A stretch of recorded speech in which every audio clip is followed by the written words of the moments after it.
జై బాబా మణి ప్రార్థనా గీతంతో ఈరోజు సహస్ ప్రారంభించినందుకు జై మెహర్ బాబా. మనం గత కొన్ని రోజులుగా సమాధి అనంతధార అనే పుస్తకంలోని అద్భుత విశేషాలను మనం తెలుసుకుంటున్నామండి. నిన్నటి రోజు ప్రార్థన ఉపగ్రహానికి ప్రవేశం అన్న విషయాన్ని చాలా అద్భుతంగా బాలనాడు చెప్తారు. అంటే ఈ ప్రార్థనలు చేయడం అనేది బాబా ఎందుకు ఇచ్చారు మనకి, దానివల్ల ఎంత అద్భుతంగా ప్రభువుతో లింకప్ అయి ఉండొచ్చో కూడా చాలా ఒక చక్కని ఉదాహరణతో ఓ టెలిఫోన్ కనెక్షన్ తో చెప్పారు ఆయన. ఇప్పుడు టెలిఫోన్ కనుక మనం ఫోన్ చేసి మాట్లాడాలి అంటే అక్కడ సరిగ్గా లైన్ కనెక్ట్ అవ్వలేదు అనుకోండి, డిస్టర్బెన్స్ ఎలా వస్తుంది? అది గమనించాలి అంటున్నాడు. అంటే బాబా కూడా అంటారు కదా, హృదయపూర్తిగా నన్ను స్మరించండి అని. ఎలా అయితే ఫోను మనకి ఇన్‌కమింగ్ రావాలి అంటే, మనం ఒకవేళ ఔట్ గోయింగ్ చేశాక మనకి రావాలి అంటే రిసీవర్‌లో సరిగ్గా నెట్‌వర్క్ పనిచేయాలి కదా! అలాగే ఇక్కడ బాలనాట ఏమంటున్నాడంటే, అవతలి వారితో మాట్లాడే ముందు కనెక్షన్ సరిగ్గా అందినదా లేదా అని తెలుసుకొనుటకు ఫోను పైకెత్తడం లాంటిది బాబాతో ప్రార్థనలు చేయడం అంటున్నాడు. ఆయన అంటే బాబా పైకి కనిపించని ఆధ్యాత్మిక కేబుల్స్‌ని ఈ ప్రార్థనల ద్వారా ఏర్పాటు చేసి తన ప్రేమికుల హృదయాలకు అనుసంధించారు అంటున్నారు. అంటే ప్రార్థనలు ఒక టెలిఫోన్‌లా పనిచేస్తాయి ప్రభువుకి అని చెప్తూ, ఈ ప్రార్థనల ద్వారా ఏర్పాటు చేసి తన ప్రేమికుల హృదయాలను అనుసంధించారు. దానివల్ల మన త మన పరితాపాలు, దుఃఖాలు, సంతోషాలు సులభంగా పంపించే అవకాశం కలిగి ఆయన ప్రేమ పూర్వక ప్రత్యుత్తరం రూఢి అవుతుంది అంటున్నాడు. ఎంత అద్భుతంగా అంటే ప్రార్థనల ద్వారా బాబాతో మనం అనుసంధించబడచ్చు అని చెప్తున్నాడు. అప్పుడు ఏమవుతుందంటే ఈ ప్రార్థనలు కేబుల్స్‌లా పనిచేసి మనం అందించే ప్రార్థన ఏదైనా మన బాధలు, సుఖాలు, దుఃఖాలు అన్నీ కూడా ఆయనకి వినబడతాయట. దానికి ప్రత్యుత్తరం కూడా బాబా ఇస్తారు అని చెప్తున్నాడు. అలాంటి అద్భుతమైన కేబుల్సే ఈ ప్రార్థనలు అంటూ మన హృదయాల్లో ఆయన ప్రేమను మేల్కొల్పి, ఆయన్ని చేరేందుకు మనం చేసే ప్రయాణంలో మార్గదర్శకత్వం వహిస్తాయి ఈ ప్రార్థనలు అని చెప్తున్నాడు. అంటే ప్రార్థన ద్వారా ప్రభువుకి ఎంత దగ్గరగా అవ్వచ్చు. మన ప్రార్థన అంటే ప్రభువుని స్థితించడమే కాదండి. మనకుండే ప్రాబ్లమ్స్, మనకుండే కష్టాలు ఇవన్నీ కూడా మనం ఒక ప్రార్థన ద్వారా ఆయనకి వినబడేలా చెయ్యొచ్చు అని చెప్తున్నాడు. అలా అద్భుతంగా, హృదయపూర్వకంగా, ప్రేమపూర్వకంగా మనం గనక ప్రార్థిస్తే ఆయన తప్పకుండా ప్రత్యుత్తరం ఇస్తారు. అంతేకాకుండా మనకి మార్గదర్శకత్వాన్ని కూడా ఆయన వహిస్తాడు అని చెప్తున్నాడు బాలనాటు ఈ ప్రార్థనల గురించి. మరి ఈరోజు ప్రేమతో బంధం సజీవంగా ఉంటుంది. దీని గురించి బాలనాటు ఏమంటున్నారో బాబా మాటల్ని మనకి తెలియజేస్తున్నారు బాలనాటు. మానవ రూపంలో భగవంతుడు దిగి రావడం అనేది భగవంతుని రూపరహిత స్థితి రూపంగా ఏర్పడే స్థితితో సంపూర్ణంగా మిశ్రమం కావడం అన్నమాట. అంటే మానవ రూపంలో భగవంతుడు వచ్చాడు అంటే, భగవంతుడు అంటే ఎవరు? నిరాకార స్వరూపుడు కదా! అలా నిరాకార స్వరూపంలో ఉండే భగవంతుడు ఒక రూపరహిత స్వరూపంగా అంటే ఒక మానవ రూపంలో ధరించి వస్తున్నాడు అంటే సంపూర్ణంగా అందులో మిశ్రమం అయిపోతాడు. ఇరిచి కూడా అంటారు. దైవీ మానవుడుగా, ఒక దైవంగా, మానవుడుగా పరిపూర్ణ పాత్రని 100% పోషించారు బాబా అని చెప్తాడు. అంటే ఒక దైవంగా బాబాని చూస్తే అచ్చు ద ఆ దైవ లక్షణాలు కనిపిస్తూ ఉండేవి. అలాగే మానవుడుగా, మానవుడు ఈ ప్రాపంచికంలో ఎలా మసలాలి, ఎలాంటి బాధ్యతలు వహించాలి, ఎలా గురువునందు విధేయత చూపించాలి, ఎలాగ ఒక నిజాయితీగా నిలబడాలి, ఒక మాటకి ఎలా కట్టుబడి ఉండాలి, ఒక తప్పు చేసే శిక్ష ఎలా అనుభవించాలి, ఇవన్నీ కూడా బాబా సూచించి, ఆచరించి చూపించారండి. అందుకే ఇక్కడ ఏం రాస్తున్నారంటే, భగవంతుని రూపరహిత స్థితి రూపంగా అంటే ఏ నిరాకార స్వరూపుడైన భగవంతుని ఒక రూపరహిత స్థితిగా మనం చూడగలుగుతున్నాం. అంటే సంపూర్ణంగా మిశ్రమమై వస్తాడు అని చెప్తున్నారు ఇక్కడ. దైవ సాక్షాత్కారం పొందిన కవి అంటాడు, సారాయపు స్వచ్ఛత, గిన్నె యొక్క స్వచ్ఛత 2 ఒకదానిలో ఒకటి పూర్తిగా కలిసిపోయాయి. ఇప్పుడు అక్కడ ఉన్నదంతా గిన్నె మాత్రమే కానీ సారాయము లేదు. లేదా సారాయము మాత్రమే ఉన్నది, గిన్నె లేదు. అంటే ఏది చెప్పలేమనమాట. అక్కడ గిన్నుందా, సారాయం ఉందా అంటే, పదార్థం ఉందా, గిన్నుందా అంటే కూడా చెప్పలేం. అంటే 2 అంత మమైకమైపోయాయి అని చెప్తున్నాడు ఒక కవి. అంటే సత్యాన్ని తన కవితలో ఇలా చెప్పాడని చెప్పి బాలనాటి దాన్ని చెప్తూ, ఇక్కడ సారాయము భగవంతుని రూపరహిత స్థితిని తెలియజేస్తుంది. గిన్నె యొక్క రూపం భగవంతుడు. తన కరుణను ప్రతి వారికి పంచిపెట్టుటకు అవతారుడిగా భూమిపైకి దిగి వచ్చినప్పుడు ఆయన ధరించే మానవ రూపమును తెలిపే దృష్టాంతము.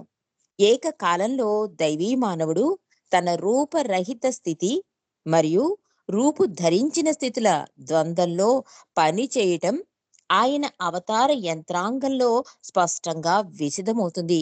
ఇది అవతార రహస్యం. భగవంతుడు మానవాళికి అందించిన గొప్ప వరం. మనకి ఈ అవతారంలోనే తెలిసిందండి. భగవంతుడంటే నిరాకార స్వరూపుడు. ఆయన అనంత చైతన్యం మాత్రమే ఉంటుంది. మన మొర ఆలకించడు.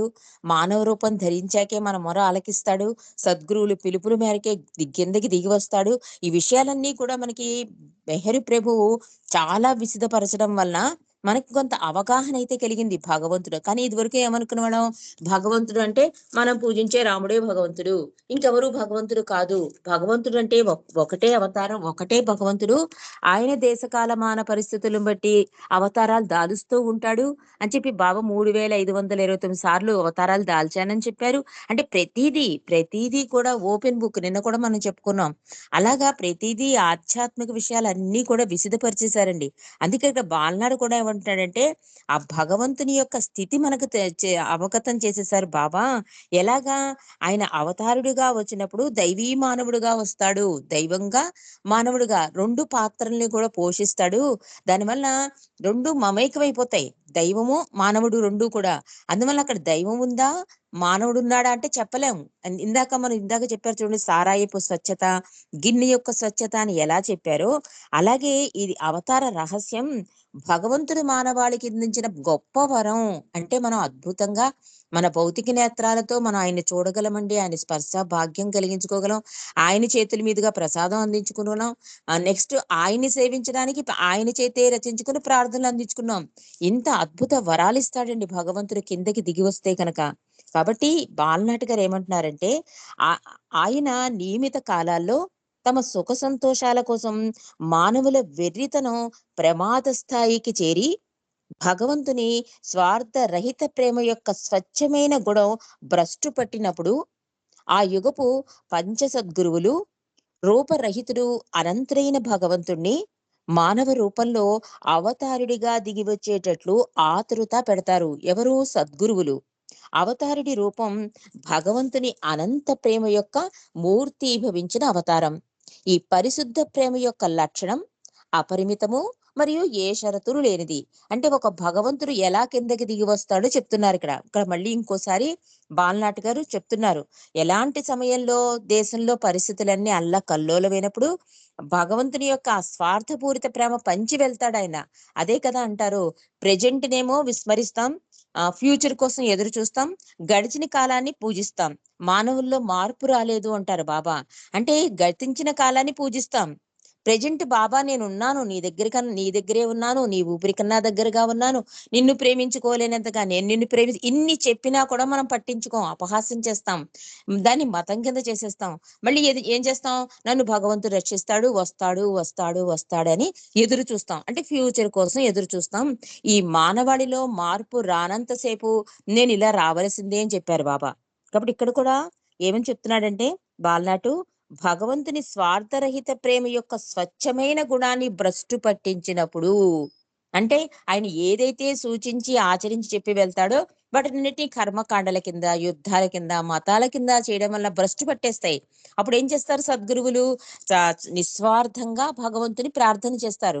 దానివల్ల ఆయన వాళ్ళ మొర విని ఆయన అపార కరుణ వలన అవసరంబు తనకు లేక అని రాస్తారు భాస్కర్ రాజు గారు. అందుకే ఆయనకు అవసరం లేదు, కానీ కేవలం తన బిడ్డల మీద మన మీద అపార ప్రేమ వల్ల ఆ చిన్న మానవ దేహంలో ఇముడ్చుకుని వస్తాడండి భగవంతుడు.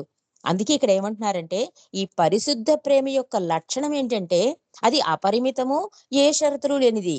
ఇది అవతారుడిని ఎవరి హృదయాన్నైనా సరే తిన్నగా మరియు లోతుగా హత్తుకుపోయేటట్లు చేస్తుంది. తాము ఎక్కడ ఉన్నా సరే, తాము ఏ మతానికి చెందిన వారైనా సరే, లేదా వారికి ఏ మతము లేకపోయినా సరే ఏమీ పర్వాలేదు. ప్రతివారు ప్రతిదీ నేనే అయి ఉన్నందున ప్రతి వారిలో ప్రతి దానిలో ఉన్న నన్ను నేను మేలుకొల్పేందుకు ఆయా నియమిత కాలాల్లో నేను వస్తాను అని అవతార్ మెహర్ బాబా పేర్కొన్నారు. ఇక్కడ అవతారుడి రూపం ఈ భూమిపై భగవంతుని కార్యక్రమం కోసం ఒక సాధనంగా తయారైంది. మరి ఆయన చేసే పనేంటి? శక్తిని వేగవంతం చేయటమే ఆ పని. అంతరంగంలో ఉన్న దైవాన్ని హృదయం స్వీకరించేటట్లు రంజింప చేయడమన్నమాట. అందుకే బాబా బోధించుటకు రాలేదు, మేలుకొలుపుటికే వచ్చాను అనడానికి అర్థం అదండి. హృదయంలో ఉన్న ఆ భగవంతుని మేలుకొలుపుతాడు అంతరంగంలో. అంటే మాయకి అతుక్కుపోయి మానవుడు పూర్తి చైతన్యం వచ్చాక నేను భగవంతుడు అనటం లేదు. నేను బలానా, నేనది అంటున్నాడు కదా! అలాంటి మానవుళ్ళందరినీ కూడా మేలుకొలపడానికి భగవంతుడు కిందకి దిగి వస్తాడు అవతారం తీసుకొని. అలా అప్పుడు ఏమనుకుంటారు, అందుకే బాబా సహవాసులో కానీ, దర్శనాల్లో కూడా ఆయనకి మనందరిలో కూడా దైవమే కనిపిస్తారండి. అందుకే ఆయన ప్రతి నమస్కారం చేసేవారు. మీ అందరి తరపున నేను భగవంతుడికి నమస్కరిస్తున్నాను అనేవారు బాబా. అందుకే ఇక్కడ కూడా బాబా ఏమంటున్నారు? ప్రతివారు ప్రతిదీ నేనే అయి ఉన్నందున ప్రతి వారిలో ప్రతి దానిలో ఉన్న నన్ను నేను మేలుకొలిపేందుకు ఆయా నియమిత కాలాల్లో నేను వస్తాను అన్నారు మెహర్ బాబా. కాబట్టి ఇక్కడ అవతారుడి రూపం ఈ భూమిపై భగవంతుని కార్యక్రమం కోసం ఒక సాధనగా తయారైంది అని చెప్తున్నారు ఇక్కడ.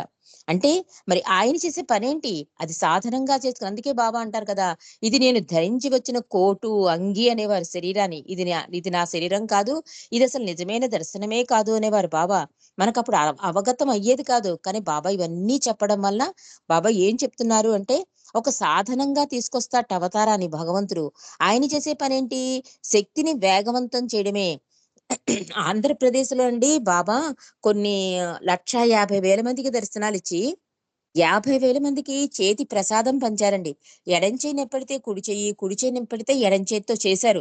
50,000 మందికి ప్రసాదం పంచిపెట్టడం అంటే మానవ మాత్రుడు ఎవ్వరికీ సాధ్యం కాదు. బాబా ఆపేయండి ఈ ప్రసాదాలు, వాళ్ళు తీసుకుంటారంటే బాబా నువ్వు ఈ ఈ ఈ ప్రక్రియని చాలా సాధారణంగా తీసుకుంటున్నావు అని చెప్తారు మండలి వాళ్ళతో. నేను చేస్తున్న ఈ ప్రసాదం పంచడం అన్నది మీరైనా సరే, తీసుకున్న వాళ్ళైనా సరే, ఇది ఏదో సాధారణ చర్య కింద అనుకుంటున్నారా? దీనివల్ల నేనొక ఆధ్యాత్మిక త్రోపునిస్తున్నాను. ఆధ్యాత్మిక లబ్ధి లభిస్తుంది వాళ్ళకి అని చెప్పారు బాబా. అంటే ఇక్కడ కూడా ఏం చెప్తున్నారు? ఆ శక్తిని వేగవంతం చేయడమే ఆయన పని.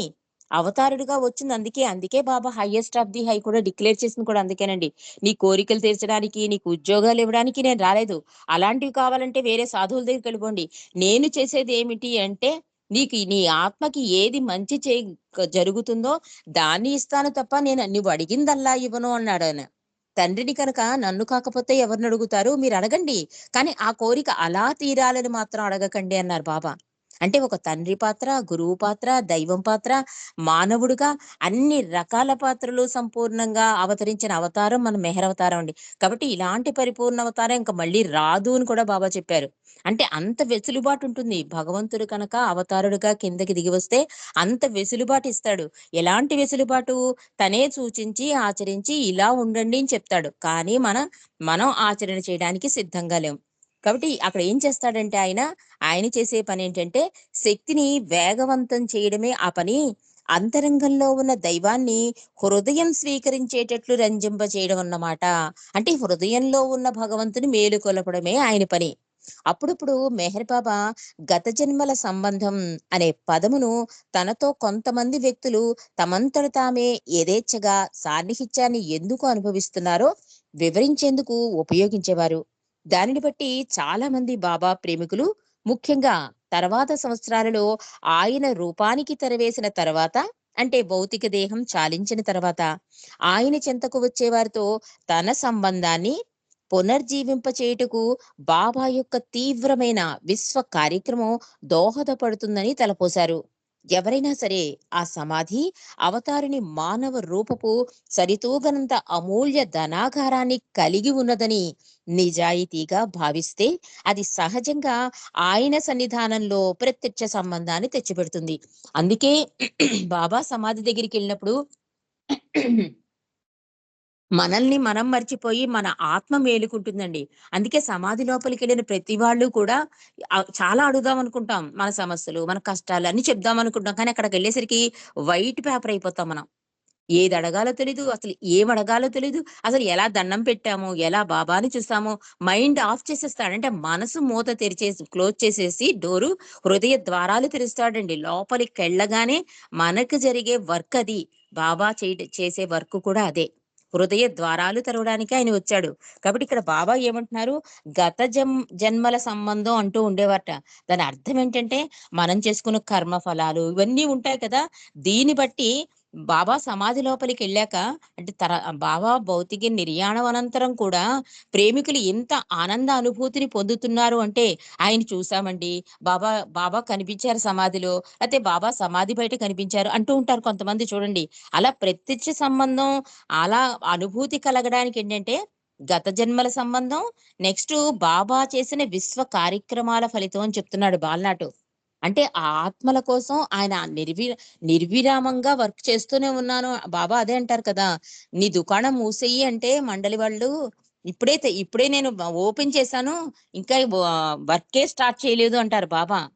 బాడీ డ్రాప్‌కు ముందు ఆయన శరీర బాధలు ఇవన్నీ చూసి మండలి క్లోజ్ చేసేయమంటారు. అంటే లేదు లేదు ఇప్పుడే ఓపెన్ చేశాను నేను. ఇంకా వర్కే ప్రారంభించలేదు అన్నారు. అంటే ఆ వర్క్ కారణం ఏంటంటే ప్రతి హృదయాన్ని మేలుకొలపడం అండి. అందుకే బాబా అంటారు ఆధ్యాత్మికంగా ఒక మానవుడికి సాయం చెయ్యాలి అంటే, మీకు సంబంధించిన ఎవ్వరైనా సరే నా మీద నమ్మకం ఉన్నా లేకపోయినా ఒక్కసారి నా దర్శనం చేయించండి అని చెప్పారు బాబా. ఆ తల తీసుకొచ్చి నా సమాధి మీద పెట్టించేయి. ఆ తర్వాత వర్క్ నేను చేస్తాను. వాడు నన్ను నమ్మాడా? నన్ను పట్టుకున్నాడా? నేను సమాధి దగ్గరికి తీసుకొచ్చినా బాబాని పట్టుకోలేదండి వాళ్ళు. ఇవన్నీ నీకనవసరం. నీవు చేయవలసిన ఒక మానవుడికి ఇంకో మానవుడు చేయవలసిన ఆధ్యాత్మిక సహాయం అంటూ ఏదైనా ఉంది అంటే అదొక్కటే అన్నారు. అంటే వాళ్ళకి నమ్మకం ఉన్నా లేకపోయినా వాళ్ళు కనుక అంగీకరిస్తే మనం తీసుకొచ్చి బాబా దర్శనం చేయించొచ్చు. ఇది బాబా కూడా చెప్పింది. కాబట్టి నిజాయితీగా భావిస్తే అది సహజంగా ఆయన సన్నిధానంలో ప్రత్యక్ష సంబంధాన్ని తెచ్చిపెడుతుంది అని చెప్తున్నారు ఇక్కడ. 60వ దశకం ఆఖరి భాగంలో ప్రత్యేకించి 1967 తదుపరి బాబా అత్యధిక కాలం ఏకాంతంలో గడిపారు. అటువంటి సమయాల్లో ఆయన తన దర్శనం చేసుకొనుటకు ఎవరిని అనుమతించలేదు. ఆఖరికి తన ప్రేమికులకు ఉత్తరాలకు సైతం బదులివ్వలేదు బాబా. ఆయన మండలిలో ఒకరైన బాబుకు బాబా తన ప్రేమికులను నిర్లక్ష్యం చేస్తున్నారు అన్న ఆలోచన వచ్చింది బావుకి. అందువల్ల సర్వజ్ఞుడు కరుణాసముద్రుడైన తానే బావు ఊహలకు బదిలిచ్చే బాధ్యతను తీసుకున్నారు మెహర్ బాబా. నేను నా ప్రేమికులను నిర్లక్ష్యం చేస్తున్నానని నీవనుకుంటున్నావు.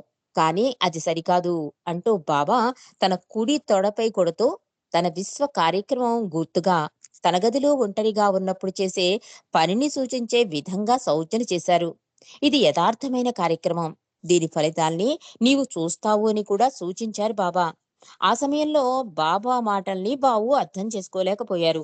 అంటే అంటే ఈ భౌతిక దేహానికి ముందు ఒక 1960 ఆ టైంలోటండి బాబా కూడా చెప్తారు. ఒక దర్శనం టైంలో ఇంతటితో నేను దర్శనాలు ఆపేస్తున్నాను అనేవారు. సడెన్‌గా డిక్లేర్ చేసేవారు బాబా. అలాగే 1967లోటండి బాబా ఏకాంతవాసం చేశారు. ఆ ఏకాంతవాసంలో కనీసం చూడ్డానికే కాదు, ప్రేమికుల ఉత్తరాలకు కూడా సమాధానాలు ఇచ్చేవారు కాదు. అంటే అప్పుడు ప్రేమికులు కూడా చాలా ఆధారపడిపోయేవారండి బాబా మీద.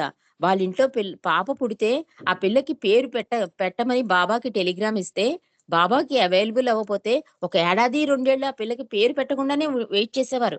అంటే అంత పూర్తిగా బాబాకి ఆధారపడిపోయేవారుమాట. అలా ఉండే ప్రేమికులు నిర్లక్ష్యం చేస్తున్నారు బాబా అనిపించేట బాబుకి. ఎందుకు 1967లో బాబా ఎవరిని చూడను, ఏ ప్రేమికుల ఉత్తరాలకి నేను సమాధానాలు ఇవ్వడం అని స్ట్రిక్ట్ రూల్ పెట్టారు కదా! అప్పుడు బావ అనుకున్నట్ట, ఇదేం బావ పాపం ప్రేమికులు ఎంతో తపన చెందుతున్నారు. వాళ్ళని ఇలా నిర్లక్ష్యం చేయడం ఆయనకి తగునా? అన్న ఆలోచన బావుకొచ్చింట. కానీ పైకి బాబాతో అనలేదు. కానీ సర్వజ్ఞుడు ఆయనకన్నీ తెలుసు కనుక బాబాయే సమాధానం ఇచ్చారట బావుకి. ఏమనిచ్చారు? "నేను నా ప్రేమికులను నిర్లక్ష్యం చేస్తున్నాను నువ్వు అనుకుంటున్నావు. కానీ అది సరికాదు. అంటే నీ ఆలోచన విధానం సరికాదు." అంటే ఆయన కేబుల్స్ వేస్తున్నారండి. అంటే పునాది వెయ్యాలి కదా! మరి. ఆయన ఈ లెటర్స్‌కి వాటికి రిప్లై ఇవ్వడం కాదు. అంటే ఆయన్ని చూడకపోయినా ఆయన నామంతోటి, ఫోటోస్ తోటి ఆ మెహర్ బాబా అనే పేరుతోటే వచ్చేవాళ్ళు చాలా మంది ఉన్నారు ఫ్యూచర్ లో. వాళ్ళకి కేబుల్స్ వెయ్యాలి. ఆ వర్క్ చేస్తున్నాడు ఆయన ఏకాంతవాసంలో. అది బాబుకి చెప్పినా అర్థం కాదు. అందుకని బాబా ఏం చెప్తున్నారు? నా విశ్వ కార్యక్రమానికి గుర్తుగా ఒంటరిగా నేను ఆ గదిలో ఏం చేస్తున్నానో నీకు తెలుసా? నా కుడి తొడ మీద నేను బలంగా బాదుకుంటున్నాను. ఇది నీకు అర్థం కాదు. ఇది యథార్థమైన కార్యక్రమం. దీని ఫలితాన్ని నువ్వు చూస్తావు. అంటే అది జరగవలసిన కార్యక్రమం. అంటే బాబా భౌతికంగా దూరం అయ్యాక, అయ్యో ఇంక బాబా లేరు అనే భావన ప్రేమికుల్లో రాకూడదండి. అది ఆయన తపన. అందుకనే బాబా భౌతిక నిర్యాణం అనంతరం అమెరికాలోను కొన్ని కొన్ని ప్లేసుల్లో బాబా భౌతికంగా బాబాని చూసిన ప్రేమికులున్నారండి. అంటే ఆ తపనకి ఆయన ప్రత్యక్షమైపోయి, బాబాని మేము చూస్తాం, బాబా నిర్యాణం చెందడం ఏంటి అని ఆశ్చర్యపోయిన ప్రేమికులు కూడా ఉన్నారు. అలాంటి కేబుల్స్ నేను వేయడం కోసమే నా ఈ ఏకాంతవాసం. కాబట్టి నీకు అవగతం కాదు అని అంటున్నారు బాబా బాబుతో. ఆ తర్వాత 1968 జూలైలో నా పని సమాప్తమైంది. అది 100% నా సంతృప్తి మేరకు పూర్తయిందని ప్రకటించారు బాబా. ఇదంతా బాబు ఏం బాలనట్ ఎందుకు చెప్తున్నాడంటే అండి, ఆయనతో ఉండే బంధం ఎప్పుడు ప్రేమతోనే ముడిపడి ఉంటుంది. అదెప్పుడు సజీవంగా ఉంటుంది. మనం అనుకుంటాం బాబా వెళ్ళిపోయారు, బాబా కనిపించట్లేదు, బాబాతో నేను లింకప్ అయి లేను, బాబా నన్ను చూస్తున్నారా, అంటే అదెప్పుడూ కూడా ఆ బంధం ఎప్పుడు సజీవంగా ఉంటుంది, ప్రేమతో ఉంటుంది. నువ్వు కూడా ఆ ప్రేమని తిరిగి అందిస్తేనే కదా ఆయన బదులు పలికేది. ఆ ప్రేమని నువ్వు తిరిగి అందించాలంటే బాబా యొక్క ఆ ప్రేమ తత్వాన్ని నువ్వు తెలుసుకోవాలి కదా అంటున్నాడు బాలనాటు. ఎంత తపన చెందారాయన. ఒక ప్రార్థనలిచ్చారు, ఏకాంతవాసాలు చేశారు, విశ్వ కార్యక్రమం అని చెప్పి ఆ తొడల మీద ఆ బాదుకోవడం, ఇవన్నీ కూడా ప్రేమికులతో శాశ్వత బంధం ఏర్పరచుకోవడానికి ప్రభువు చేసిన విశ్వ కార్యక్రమం అండి ఇదంతా కూడా. అందుకే బాలనాడితో ఏమన్నారు బాబా ఏమన్నారు? దీని ఫలితాన్ని నీవు చూస్తావు. నిజంగా మనం చూస్తున్నాం. రకరకాల ప్లేసుల నుంచి ఇప్పుడు చైనా నుంచి కూడా వచ్చేసి ఆ గాడ్ స్పీక్స్ అనే పుస్తకాన్ని పాఠ్య పుస్తకాల కింద కూడా వేస్తున్నారని నేను విన్నాను. నాగేశ్వరరావు గారు చెప్పారు. అంటే ఒక పాఠ్య పుస్తకాల్లో లెసన్స్ కింద పెట్టేశారట గాడ్ స్పీక్స్ ని. అంటే అంత అద్భుతమైన ప్రభువు ఆ కార్యక్రమం చేయడం వల్లనే మనం ఒక ఆధ్యాత్మికతైన భగవంతునైనా అందుకోగలుగుతున్నాము, అవగాహన చేసుకోవడానికి ఆస్కారం ఉంది అంటే బాబా చేసిన విశ్వ కార్యక్రమం. కాబట్టి దీని ఫలితాన్ని నువ్వు చూస్తావు అంటే అర్థం అదే. అంతేకాకుండా బాబా ఏమంటున్నారు? 1968లో నా పని సమాప్తమైంది. అది 100% నా సంతృప్తి మేరకు పూర్తయిందని ప్రకటించారు. తన ప్రేమికులకు తన భౌతిక రూపాన్ని చూడవలసిన అవసరం మరెంత మాత్రం లేదని తెలిపేందుకు ఇది ఒక సంకేతమైనప్పటికీ ఆయన ప్రేమికులు దానిని పట్టుకోలేదు. బాబా ముందే చెప్పేశారు 1968లో కూడా, నేను దర్శనాలివ్వను, నేను లెటర్స్ రిప్లై ఇవ్వను, నా నా పని పూర్తయింది అని ఎంత ఇండైరెక్ట్ గా చెప్పినా మండలే అంటారండి. మాకే అర్థం కాలేదు అని. అలాంటిది మనకెలా అర్థం అవుతుంది ఆయన విశ్వ కార్యక్రమం? కాబట్టి బాబా ఏం చెప్తున్నారంటే ఇంక అవసరం లేదు. భౌతిక దర్శనాలతో, భౌతిక రూపంతో ఇంక లింకప్ అవ్వాల్సిన అవసరం లేదు. అంటే ఆల్రెడీ కేబుల్స్ వేసేసారాయన. ఆయన ప్రేమికులు దానిని పట్టుకోలేదు. ఇది ఆశ్చర్యపడవలసిన పని కాదు. ముఖ్యంగా ప్రపంచవ్యాప్తంగా ఉన్న తన ప్రేమికులందరినీ పిలిచింది పెద్ద దర్శన కార్యక్రమం ఏర్పాటు చేయమని బాబా ఆదేశించినందున ఆశ్చర్యం అనిపించలేదు. అంటే నా పని పూర్తయిపోయింది. 100% సంతృప్తి అయింది. ఇంక నా భౌతిక దర్శనం అవసరం లేదంటే వాళ్ళేమనుకున్నారు? బాబా 1969 జనవరిలో బాడీ డ్రాప్ చేశారు కదా! డ్రాప్ చెయ్యకముందు బాబా ఏప్రిల్, మేలో పెద్ద దర్శన కార్యక్రమం ప్లాన్ చేశారండి. అప్పుడు మండలి వాళ్ళు అనుకుంటున్నారు. ఇలా ఎందుకంటున్నారు అంటే, ఎలాగో పెద్ద ప్రజా దర్శనం ఉంది కదా! దాని గురించి మాట్లాడుతున్నారు అనుకున్నారు తిరిచి వాళ్ళు కూడా. ముందే బాడీ డ్రాప్ చేయడంతో అందరూ ఆశ్చర్యపోయారు. షాక్‌కి కూడా గురయ్యి కొంతమంది రిజర్వేషన్ చేయించుకున్న వాళ్ళు కూడా క్యాన్సిల్ చేసేసుకున్నారండి. కానీ బాడీ డ్రాప్ చేశాక గురుప్రసాద్‌లో సహవాస్ జరిగిందండి. బాబా ఆజ్ఞ మేరకే జరపాలని చెప్పి జరిపించారు. అప్పుడు గురుప్రసాద్‌లో బాబా కూర్చున్న సీట్‌లో బాబా ఎప్పుడైతే బాబా ఉన్నారనే భావనతో విడిన వాళ్ళందరికీ కూడా బాబా భౌతిక దర్శనం జరిగింది. ఆ కుర్చీలో బాబా కూర్చునున్నారు. వచ్చిన ప్రతి వాళ్ళకి కూడా బాబా వెల్కమ్ చెప్తూ ఆశీస్సులు ఇచ్చినట్టుగా ప్రతి వాళ్ళు ఆ అనుభూతిని పొందారు. కాబట్టి ఇక్కడ బాబా ఇది మండలి కూడా ఏమంటున్నారంటే, మేము పట్టుకోలేకపోయాము అంటున్నారు. మేమే కాదు, ప్రేమికులు కూడా బాబా అన్న మాటలు పట్టుకోలేదు అంటున్నాడు బాలనాటు. ఇది ఆశ్చర్యపడవలసిన పని కాదు. ఈ దర్శన కార్యక్రమం 1969 ఏప్రిల్ నుండి జూన్ వరకు పూనా గురుప్రసాద్ భవనంలో జరగవలసి ఉంది. సుదీర్ఘ కాలం పాటు జరిగిన బాబా ఏకాంతవాసపు సమయంలో జరిగిన ఇటువంటి కార్యక్రమం ఇదే మొదటిసారి. అంటే అంత దర్శనాలు అన్ని నెలలు ఫస్ట్ టైమ్ బాబా ఇవ్వడం. ఎప్పుడు 1969 ఏప్రిల్‌లో ఇద్దామని ప్లాన్ చేశారు బాబా. 1968 అక్టోబర్‌లో బాబా కొంతమంది భారతీయ ప్రేమికులను సమావేశపరిచి తలపెట్టిన దర్శనపు కార్యక్రమ ఏర్పాట్ల గురించి చర్చించారు.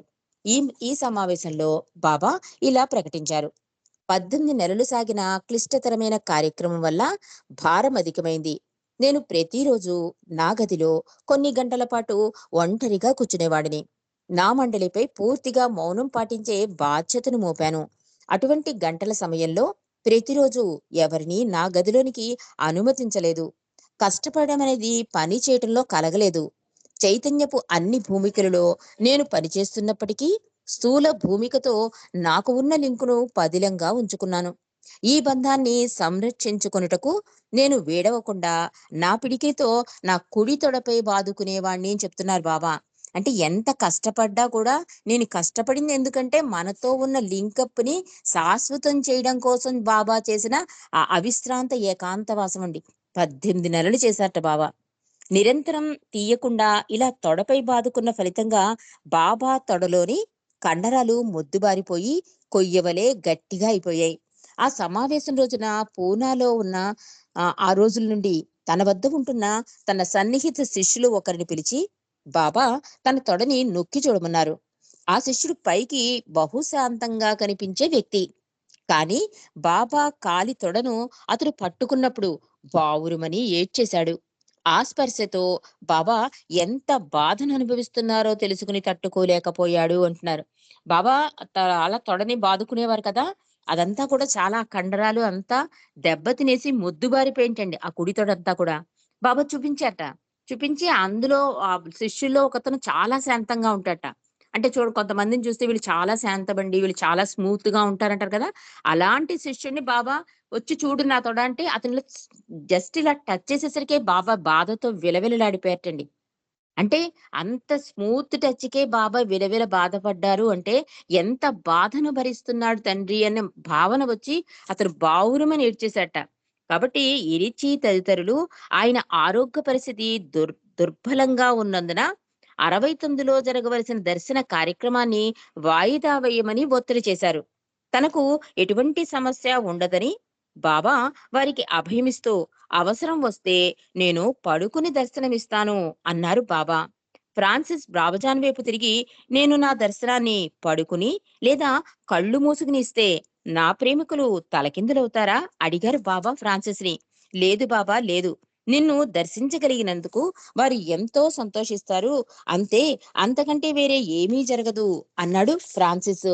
ఇరిచ్ బాబా ఆరోగ్యం గురించే మదన పడుతూ పూర్తిగా 3 నెలల పాటు ఆ కార్యక్రమ ఒత్తిడికి బాబా ఆరోగ్యం తట్టుకోలేదని చింతించి కనీసం 3 నెలలకు బదులుగా తక్కువ సమయాన్ని కుదించుకుంటే మంచిదని బాబాకి సలహా ఇచ్చాడు. అంటే ఆయన ఆరోగ్యం ఎలా ఉంది అంటే ఇందాక మన తొడ సంగతే తెలుసుకున్నాం. రాను రాను బాబా ఆరోగ్య పరిస్థితి చాలా దారుణంగా ఉంచండి.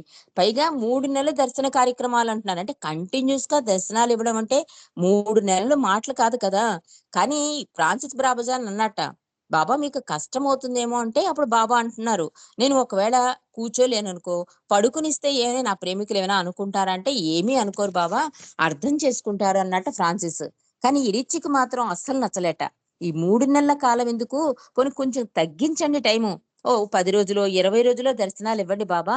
దీన్ని తగ్గించుకోండి. మీ ఆరోగ్యం బావుండలేదు కదా! అని ఈ రిచ్చి సలహా ఇచ్చాడు. కానీ బాబా అందుకు అంగీకరించక భవిష్యత్తులో 3 నెలలకు బదులు తాను దర్శనమిచ్చేందుకు ప్రతిరోజు అందుబాటులో ఉంటానని వక్కాణించారు. అంటే ప్రతిరోజు అంటే సమాధి దర్శనమండి. అప్పుడు అర్థం కాలేదు. ఇరిచ్చి గూడా అదే బాధపడతాడు. ఇరిచ్చి పట్టిన పట్టు వదలకుండా హఠం చేసేసరికి ఆ సంభాషణ ముగింపుగా బాబా అన్నారు, "దర్శన కార్యక్రమపు ఏర్పాట్లు వివరంగా చేయటం మండలి యొక్క వ్యవహారం. దర్శనం ఇవ్వటం నా కార్యం" అన్నారు బాబా విస్పష్టంగా ప్రకటించారు. అంటే ఆయన హాయిగా సమాధిలో పడుకుని దర్శనాలిస్తారు. ఆ ఏర్పాట్లన్నీ మండలే కదా చూడాలి. మరి బాబా బాడీ డ్రాప్ చేశాక మండలి తలమునకలైపోయారండి. చాలా మంది వచ్చేస్తున్నారు. వాళ్ళందరికీ భోజన సదుపాయాలు, పడకలు, వాటరు, లైటింగు ఎన్ని ఏర్పాట్లంటే అసలు బాబా భౌతిక నిర్యాణం జరిగిందన్న విషయాన్నే మర్చిపోయి ప్రేమికుల సేవలో తరించిపోయారు మండలి వాళ్ళందరూ కూడా. అంటే వాళ్ళు బాబా భౌతికంగా వెళ్ళిపోయారు మనల్ని వదిలేసి అని కన్నీళ్లు కార్చడానికి కూడా టైం లేనంత బిజీ అయిపోయారు మండలి వాళ్ళందరూ కూడా. అదే చెప్తున్నాడు ఇక్కడ ఇరిచి. నేను అలా అన్నప్పుడు బాబా ఏమంటున్నారు, 3 నెలలు కాదు నేను ప్రతిరోజు దర్శనం ఇస్తాను అన్నట్ట.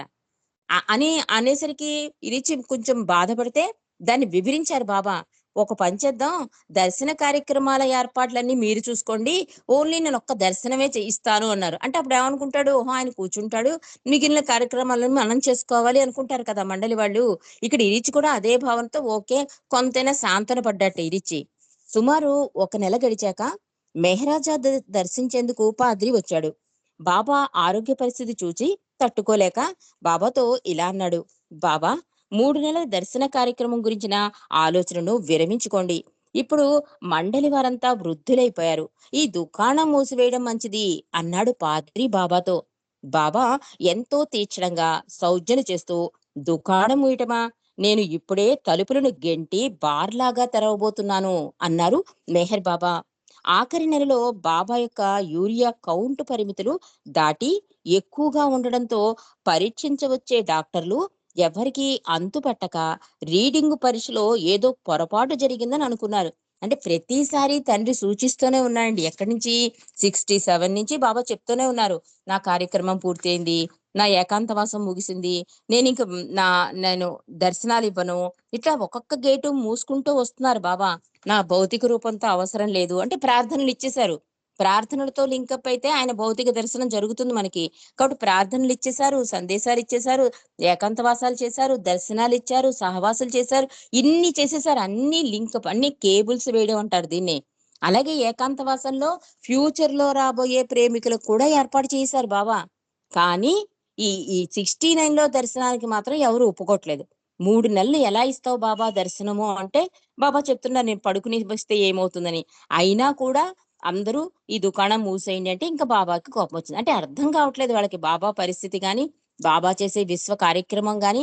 అదే అంటారు బాల్నాటు, ఇరిచి వీళ్ళందరూ కూడా పక్కన భగవంతుడు, ఆయన భగవంతుడు అనే నమ్మకం మాకు చాలా రోజుల తర్వాత కలిగింది అంటారు. అంటే ఆ మాయ ప్రభావం అంతలా ఉంటుందండి. పక్కన భగవంతుడు ఉన్నా కూడా మాయ ప్రభావం వలన ఆయన్ని మనం గుర్తించలేం. అందుకే నిరంతర స్మరణ, నిత్య సహచరం చేసుకోండి, ఊపిరి కన్నా దగ్గరగా ఉన్నాను, అధికాధికంగా నన్ను ప్రేమించండి. ఇవన్నీ చేయడం వల్ల మాయకు అతుక్కోకుండా భగవంతుని సీరియస్‌గా జీవితాన్ని సాధారణంగా చేసుకోవడానికి మానవుడికి అవకాశం ఉంటుంది కనుక, ప్రభువు ఇచ్చిన ప్రతి సందేశం కూడా ఒక అలర్ట్‌నెస్ ఇచ్చేలా బాబా సందేశాలిచ్చారు. మనం కనుక జాగ్రత్తగా గమనిస్తే సందేశాన్ని సందేశం కింద చదవకుండా అందులో భావాన్ని అర్థం చేసుకుంటేనండి ఒక అలర్ట్‌నెస్సే. ప్రతి ఆత్మకి అలర్ట్‌నెస్ ఇచ్చారు. అలాగే ఇక్కడ కూడా మండలితో పాపం బాబా చెప్తూనే ఉన్నారు. నీ దుకాణం మూసేయంటే బాబాకి చాలా కోపమొచ్చింది. దుకాణం మూయడం ఏంటి?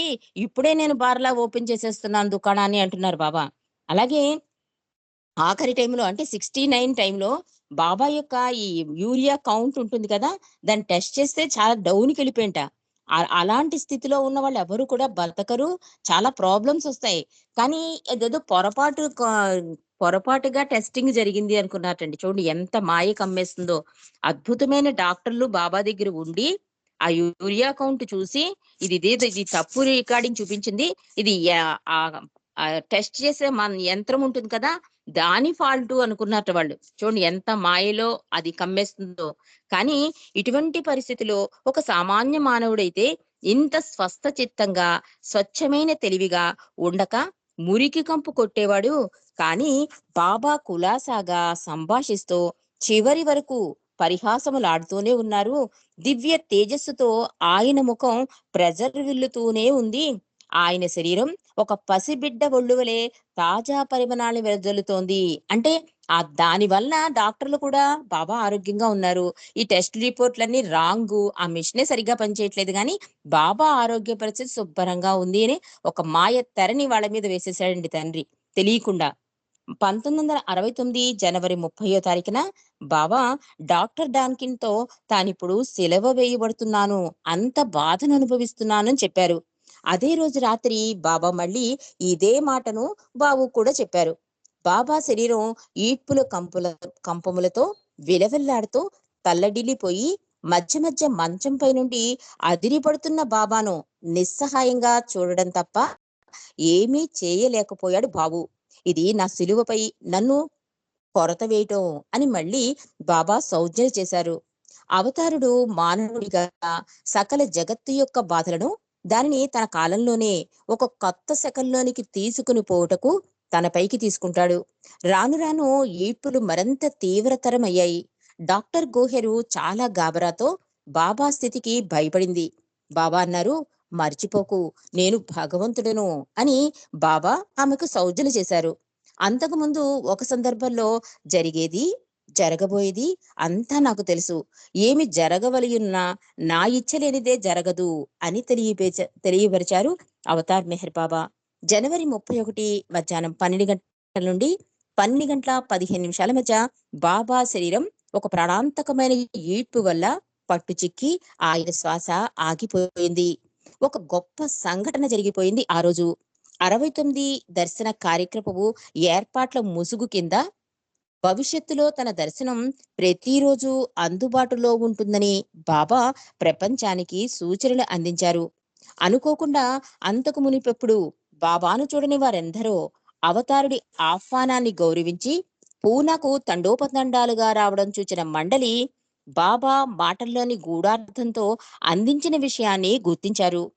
బాబా నిజంగా తన భావి ప్రేమికులతో అంతర్గత బంధాల్ని కల్పిస్తున్నారని, తనను అప్పటికే ప్రేమిస్తున్న వారితో ఉన్న సంబంధాన్ని బలపరుస్తున్నారని ఈ దర్శనం బహిర్గతపరిచింది. బాబా తన కరుణ వల్ల 2 ఏళ్ల పాటు దర్శనాన్ని ఆపివేసి ఉత్తర ప్రత్యుత్తరాలు నిలిపివేయటం వల్ల ఈ అంతర్బంధాలు ప్రపంచవ్యాప్తంగా సుస్థిరపరచబడినట్లు స్పష్టమవుతుంది. ఆ బంధాలు తను వర్ణించవనలవి కాని వ్యధను అనుభవించడం ద్వారా సృష్టించబడినవి. జనవరి 31న ఆది పంపించిన టెలిగ్రాములు చూచుకుని బాబాను ప్రేమించే వారంతా షాకు నుండి తేరుకున్నట్లు చేసి చాలా మంది ఆ సమయం నుండి బాబా యొక్క సన్నిధానం మరింత బలంగా ఎక్కువ అందుబాటులో ఉన్నట్లు పేర్కొనటం జరిగింది. ఎంత అద్భుత కార్యక్రమం ప్రభువు చేశాడు అంటే ఇక్కడ బాలనాడు చెప్తున్నాడండి. ఆ 12 గంటల 15 బాబా నిర్యాణం జరిగిపోయింది. ఆ ఒక్క గట్టి ఈడ్పు వలన శ్వాస ఆగిపోయింది. ఒక గొప్ప అద్భుత సంఘటన జరిగింది. కానీ దాని వల్ల ఏమైంది అంటే ఆయన చేసిన వర్క్ ఫలితం వలన ఆయన్ని చూడకపోయినా కూడా అంతకు ముందే ఆయన్ని ప్రేమిస్తున్న వాళ్ళని కూడా ఆ ప్రేమ బంధం లాక్కొచ్చి బాబా ఈ ఈ 69 జనవరిలో డ్రాప్ చేస్తే ఏప్రిల్‌లో సహవాస పెడతానన్నారు కదా! బాబా లేరు, బాబాని చూడట్లేదు కదా అనే భావన లేకుండా పూనా గురుప్రసాద్‌లో బాబాని చూడని వాళ్ళు కూడా బాబా వెళ్ళిపోయారనే భావన లేకుండా గురుప్రసాద్‌లో వచ్చి తండోపతండాలుగా వచ్చి దర్శనాలు చేసుకున్నారని రాస్తున్నారిక్కడ.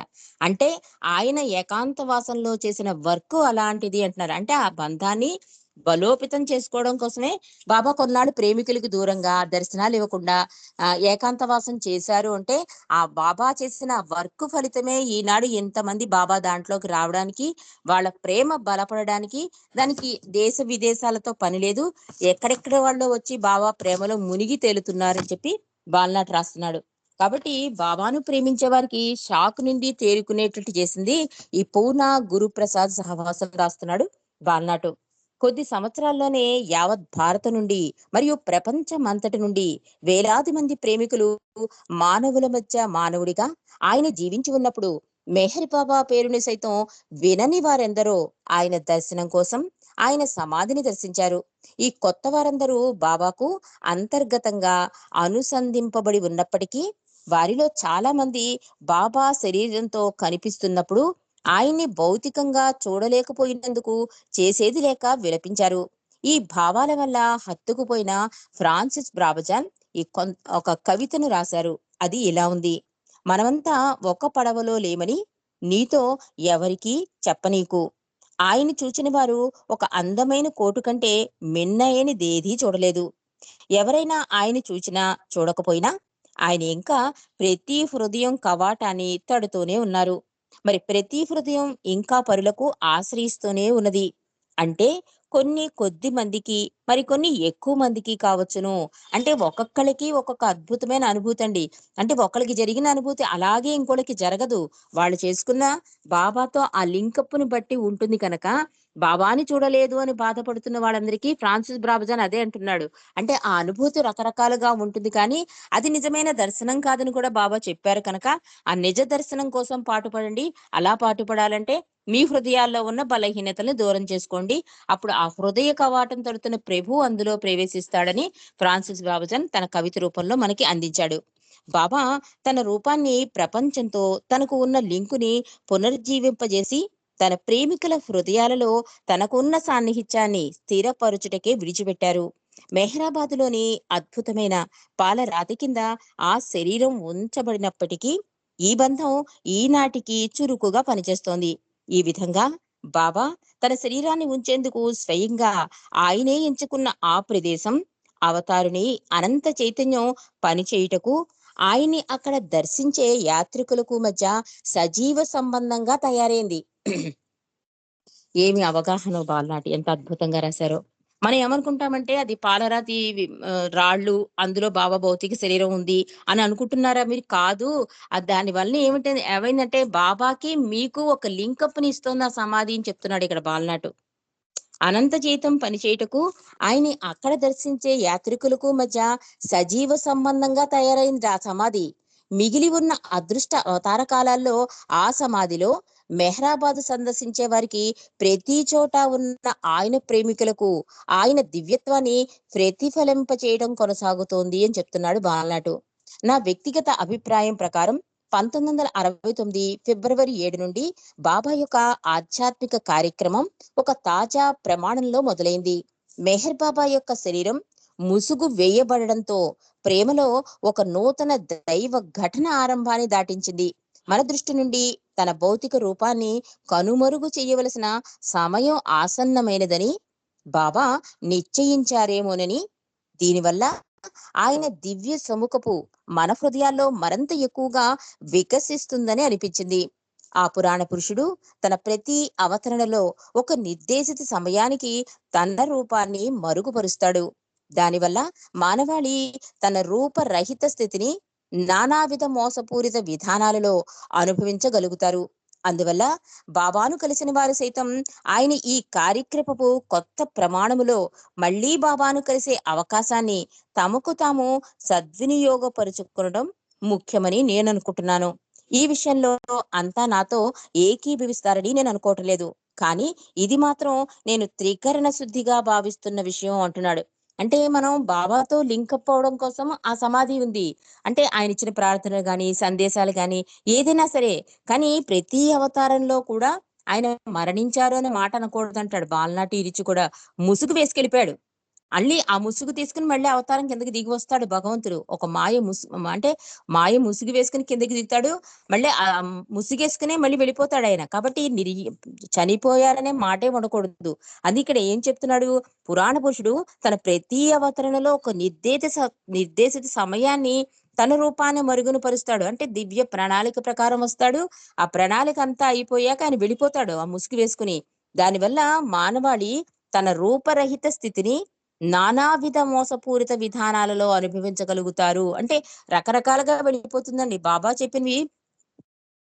చెప్పినవే మనం మనకిలా తట్టిందని దాన్ని మార్చేస్తూ ఉంటాం. ఒక సందేశమైనా ఏదైనా సరే ఒక అనుభూతిని కూడా మనం మార్చి మార్చి గోరింతలు కొండంతలు అంటారు చూడండి. అలా అయిపోయే అవకాశం ఉంది.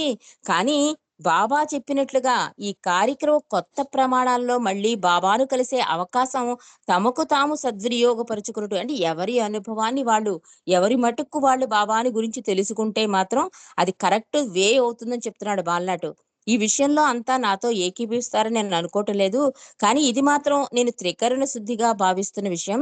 మెహర్ బాబా ఒకసారి తన సన్నిహితులతో ముచ్చరిస్తూ ఈ శరీరం కేవలం నేను ధరిస్తున్న పైన తొడుక్కునే కోటు మాత్రమే, ఇది యథార్థమైన నేను కాదు అన్నారు బాబా. కాబట్టి అవతారిణి సముఖపు ఆ యథార్థ నేను తనకు తానుగా ఇప్పుడు ఆ సమాధి ద్వారా లెక్కలేనన్ని మార్గాల్లో విసిదపడుతోంది.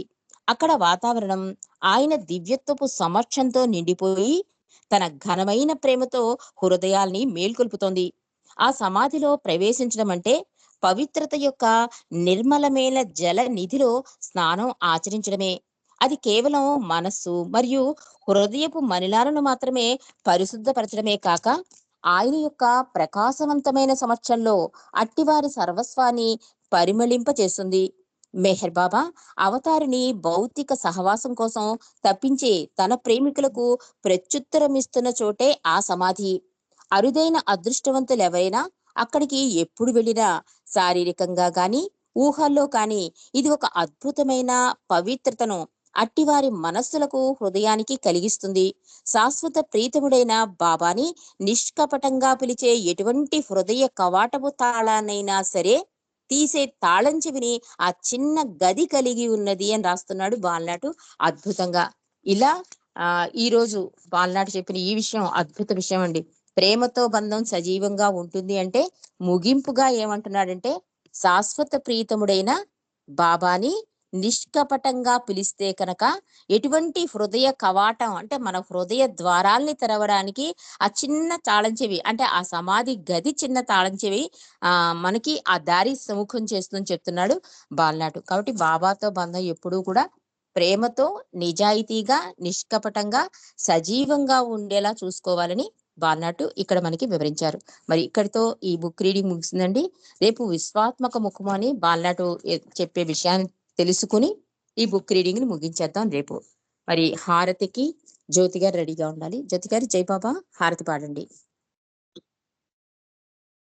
జై బాబా అండి. జై బాబా.